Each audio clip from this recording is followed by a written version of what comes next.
अस्सलाम वालेकुम। कैसे हैं बच्चे आप लोग? इसके पहले जो मैंने पढ़ाया था और घर काम दिया था उसे ग्रुप में डालिए आप लोग, ठीक है। आज हम हमारी 7वीं की दरसी किताब से पहला सबक पढ़ेंगे जिसका नाम है जानदारों की दुनिया। बिलखुसूस हमें पढ़ना है तवाफुक और जमात बंदी। अब जानदारों की दुनिया, हम जानदार हैं, नबातात जानदार हैं, हैवानात चरिंद परिंद, हशातुल अर्ज यानी कीड़े मकोड़े ये जानदार हैं। अल्लाह ताला ने दुनिया में कई किस्म की नबातात, कई किस्म के हैवानात उतारे हैं, पैदा किए हैं।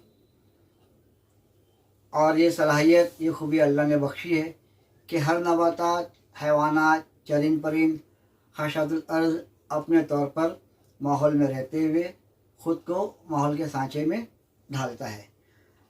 अब नबातात की कई किस्में होती हैं। हम अपने अतराफ में देखते हैं ज़मीन पर पाए जाने वाली नबातात, दरख्त है, पेड़ हैं, पेड़ पौधे हैं, छोटे छोटे गमले में हम पौधे देखते हैं, बड़े बड़े हम दरख्त देखते हैं, कुछ ऊंचे कुछ छोटे पौधे देखते हैं। लेकिन क्या आपने कभी किसी तालाब, किसी कुएं या किसी नदी में जाकर देखा है कि वहाँ पे नबातात कैसी होती हैं? या आपने कभी सुना है कि रेगिस्तानी इलाकों की नबातात कैसी होती है? आप लोगों ने 6ठी जमात में पढ़ा है रेगिस्तानी इलाके की नबातात और इस्तिवाई खित्ते की नबातात, जंगलाती नबातात, आबी नबातात, ठीक है। अब ये हम देखेंगे आबी नबातात। उसके पहले मैं बता दूं तवाफुक यानी क्या। जानदार कुदरती माहौल में ज़िंदा रहने के लिए अपने आप को उस सांचे में ढालता है, उसे कहते हैं आम लफ्ज़ों में तवाफुक। माहौल में ख़ुद को एडजस्ट करना, माहौल के मुताबिक अपनी ज़िंदगी गुजारना। जैसे हम इंसान हैं, जब हमें बहुत ज़्यादा सर्दी लगती है हम स्वेटर पहन लेते हैं, कंबल ओढ़ के सो जाते हैं। बारिश के मौसम में हम छतरी ले लेते हैं, हम रेनकोट ले लेते हैं ताकि भीगने से महफूज रहें। अपने घरों में गर्मी के मौसम में हमने एसी लगाई है, बहुत से बच्चों के घर में एसी है, हम पंखे में रहते हैं। यानी इंसान जो है ख़ुद को माहौल के मुताबिक ढालता है। इस तरह हैवानात और नबातात भी उस सांचे में अपना को ढालने की सलाहियत रखते हैं। अब हम देखते हैं आबी नबातात में तवाफुक।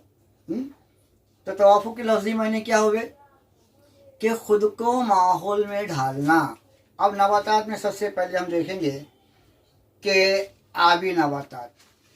अब ये किताब में आप देखिए आबी नबातात, यहाँ लिखा हुआ है आबी नबातात। तो आबी ज़खायर, ज़ख़ीरे की जमा ज़खायर। आबी ज़खायर में पाई जाने नबातात, आबी ज़खायर में पाई जाने वाली नबातात में नबातात ऐसी होती हैं जिनकी जड़ें जो हैं वो तहनशीन होती हैं और इनकी डंठल और पत्ते जो है पानी पर तैरते रहते हैं, ठीक है। अब बिलखुसूस कमल और आबी सुंबल जैसे नबातात के जो डंठल होती हैं वो नरम होती हैं, खोखले होते हैं और लचकदार होते हैं। अक्सर आबी नबातात के पत्तों पर और तनों पर पतली मोमी तह पाई जाती है। कुछ नबातात के पत्ते कम चौड़े होते हैं, फीते जैसे पतले होते हैं, इसलिए नबातात पानी के तेज़ बहाव को बर्दाश्त कर सकते हैं। पत्तों के डंठल और तनों में पाए जाने हवा के खाने इन नबातात को तैरने में मदद देते हैं। यानी नबातात हल्की फुल्की होती है, फीते यानी धागे जैसी होती हैं, ये पानी में आसानी से तैरती हैं। लेकिन इसके बरअक्स अब रेगिस्तान में आ जाओ।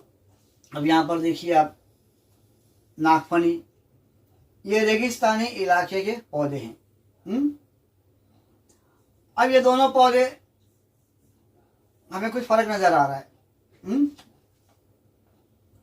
अब ये पौधे जो होते हैं इनमें पत्ते नहीं होते, या होते हैं तो बहुत ही बारीक बारीक होते हैं। और इसके अलावा वो बहुत छोटे और सुनुमा होते हैं। ये अक्सर कांटों में तब्दील हो जाते हैं। कहाँ का बता रहा हूँ मैं? रेगिस्तानी का। वो पत्ते कैसे होते हैं, बहुत बारीक होते हैं, छोटे होते हैं या सुईनुमा होते हैं। ठीक है, शुआई तरक्की का अमल कम होता है। इसे तने जो हैं वो शुआई तरक्की का अमल अंजाम देते हैं और इनके तने हरे और मोटे होते हैं। क्यों? क्योंकि तनों को शुआई तरक्की का अमल अंजाम देना होता है। और याद रखो बच्चों, इनके तने, किनके, रेगिस्तानी नबातात के तने मोटे होते हैं और हरे होते हैं। ठीक है, अब इसके बाद हम देखेंगे कि इनकी जड़ें ज़मीन में बहुत दूर तक जाती हैं। क्यों? कि मैंने बताया रेगिस्तानी इलाके ऐसे इलाके होते हैं जहाँ पर पानी नहीं होता। तो इन पौधों की इन पौधों की जड़ें ज़मीन में काफ़ी गहराई तक की जाती हैं। किससे जाती हैं? ताकि पानी हासिल कर सकें और वो पानी तनों तक के पहुँचा सकें। अब इन नबातात के तनों पर भी मोमी मादे की मोटी तह जमा होती है। अब इसके बाद हम देखते हैं बर्फ़ानी इलाकों की नबातात में तवाफुक। अब बर्फ़ानी इलाके, मैं समझता हूँ बहुत कम बच्चे ऐसे इलाके में गए होंगे, बिलखुसूस कश्मीर के इलाकों में। अब इन नबातात की टहनियाँ, किन नबातात की? बर्फ़ानी इलाकों की नबातात की टहनियाँ नीचे झुकी होने से क्या फ़ायदा होता है? क्या फ़ायदा होता है इनको? कोई बता सकता है? नहीं बता सकता।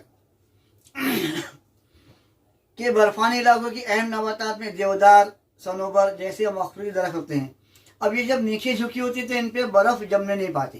क्या फ़ायदा होता है? इन पर बर्फ़ की तहें जमने नहीं पाती क्योंकि मखसूस शक्ल की हो रही हैं और नीचे झुकी हुई हैं, इसलिए बर्फ़ की तहें इन पर जमने नहीं पाती और बर्फ़ फिसल कर गिर जाती है। टहनियाँ नीचे झुकी होती हैं, इन इलाकों में बर्फ़ टहनियों पर जमा नहीं होती, गिर जाती है और सर्दी भी बहुत ज़्यादा होती है। ठीक है, अब इनकी छाल मोटी होने की वजह से वो सर्दी बर्दाश्त करती है। अब जैसे एक मैं मिसाल दे दूँ, ऊन, तो मखरूती साख्त की वजह से इन पर बर्फ़ जमने नहीं पाती और इनकी छाल मोटी होने की वजह से ये सर्दी को झेल लेती हैं, बर्दाश्त कर लेती हैं। अब इसके बाद हम देखते हैं जंगलाती इलाकों की नबातात में तवाफुक।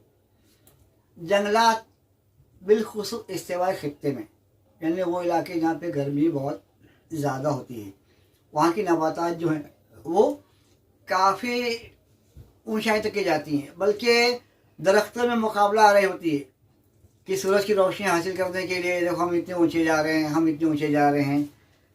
अब बाज़ पौधे तो बाज़ दरख्त तो ऐसे हो जाते हैं कि काफ़ी लंबाई तक के चले जाते हैं और एक सिलसिला दर सिलसिला दरख्त का जारी रहता है कि हमें उस वहाँ से गुजरने के लिए रास्ता तलाश करने में भी मुश्किलात पेश आती हैं और तकलीफ़ें होती हैं। इनकी बेलें ऊंचाई तक बढ़ती जाती हैं और घनी होती जाती हैं और कमानदार होती जाती हैं। तो ऐसे इलाकों में, ऐसे झाड़ियों में बिलखुसूस शेर, चीते जैसे हैवानात जो हैं वो अपने गार बनाकर रहते हैं। अब कुछ बेल इनकी जो हैं तनों में कमाने की मानिंद होती हैं। अब ये जंगलात के इलाकों में ये नबातात अपने आप को महफूज रहने के लिए, मुताबिकत पैदा करने के लिए खुद में वो सलाहियत पैदा करते हैं कि पनप सकें, रह सकें, जी सकें। इसके बाद हम देखते हैं घास के इलाकों की नबातात का तवाफुक। हमने देखा है कि घास के इलाकों में छोटी छोटी घास उगती है, उसकी लंबाई ज़्यादा नहीं होती, इनकी लंबाई जो ज़्यादा नहीं होती, छोटी छोटी होती है। ये घास अपनी रेशेदार जड़ों की मदद से ज़मीन की झीज को रोकती है। आपको बता दो झीज यानी क्या? ज़मीन में तोड़ फोड़ का जो अमल होता है उसे कहते हैं झीज। तो इन झाड़ियों की वजह से, इन घास की नबातात की वजह से क्या होता है? झीज का अमल कम होता है, ज़मीन की तोड़ फोड़ का अमल एक हद तक के रुक जाता है। तो जैसा मैंने बताया कि इस्तिवाई इलाके में घने जंगलात होते हैं, उनमें शेर और चीते वगैरह रहते हैं, बाज़ में हाथी रहते हैं। सर्द इलाकों की घास ऊंचाई में कम होती हैं और उनमें खरगोश पाए जाते हैं। पहाड़ों के ढलवानों, सतह मुर्तफ़ा और मैदानी इलाकों में बड़े पैमाने पर हमें चरागाहें नज़र आती हैं। आज हम इतने ही देखेंगे। अभी मैंने पढ़ाया हूँ उसको याद करना है, अहम बातों को लिखना है, ठीक है, और इस वीडियो को गौर से देखना। चलिए, अस्सलाम वालेकुम।